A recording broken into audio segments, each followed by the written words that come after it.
Okay, so you've spoken. What Legend of Andor it is. Well on top. Andor came out with 10 votes. Lord of the Rings with 6. Curse of the Dark Pharaoh 4. Dungeon Run 4. Sentinels of the Multiverse 3. Touch of Evil 2. Agents of Smirch 2. And none for poor old Death Angel. But on the plus side, Legends of Andor. Let's get into this baby.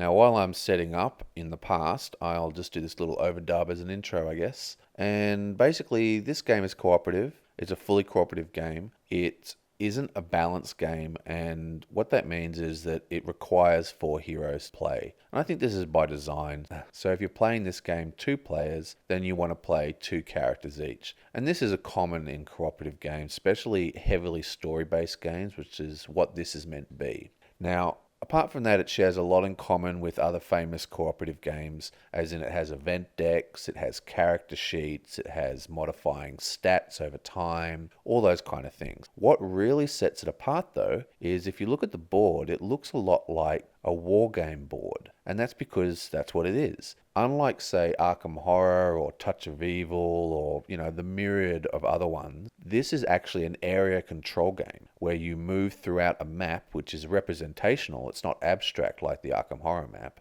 And you use that map to control space and kill units and, generate resources, which is unusual for a co-op game to have that kind of area control angle. And that's what really attracted me to this, besides the art, of course.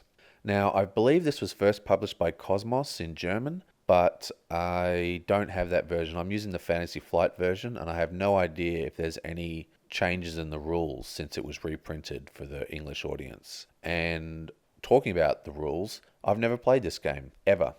I've literally never played it. I've unpacked it and unpopped it, and this is the first time I've ever put the board on the table. So I'm going to be learning this game as I play, which is what the game is designed to do. Like it's in stages. Like you start with, I think like 4 rules, or 4 or 5 rules, I think it is. I'll show you the book later on. And the game teaches you as you play. So by the end of like the 6th story or whatever, you are then playing with the full rule set, and you're playing with the full components. Now, obviously, the game is story-based, so there's a very high chance that this is going to have spoilers. So be warned, and I'm going to put a warning at the beginning of every one of my videos just to remind people that this will spoil it, okay?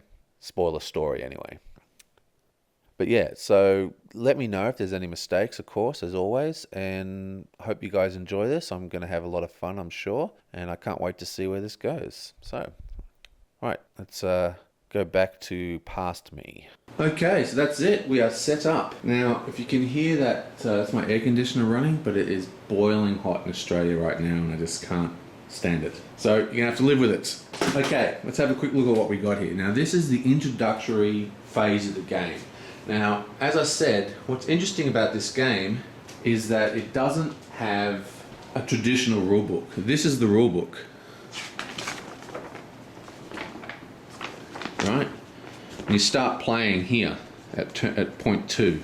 So it basically just tells you how to set up, tells you how to move, and then that's it.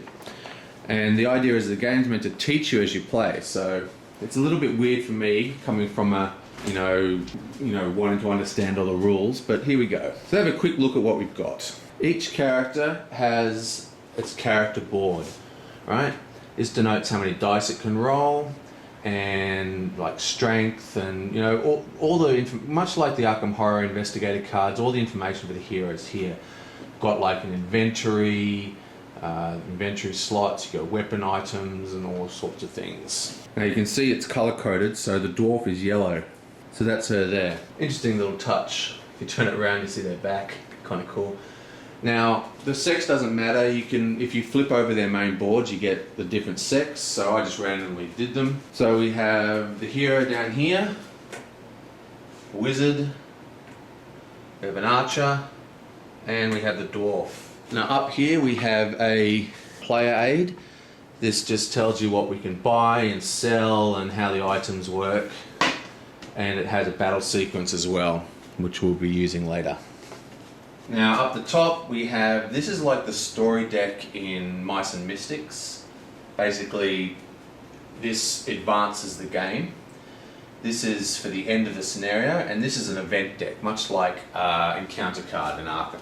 So what are all these blue things? Well, these are rules explanation things, okay? So after the introductory quest, these are not used, okay? But what they do is that this is just, see,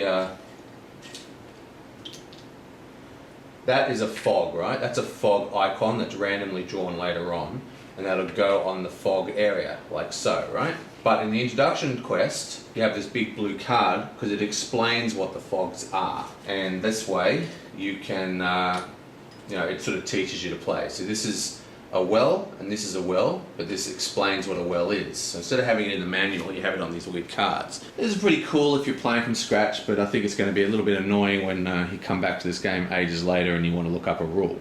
I'm sure someone will FAQ it.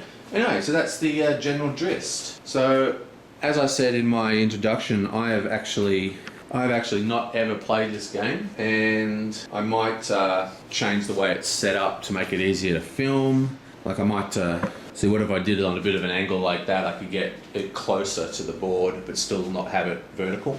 Anyway, so yeah, that's the introduction.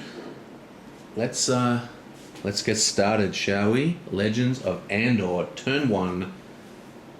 Coming up.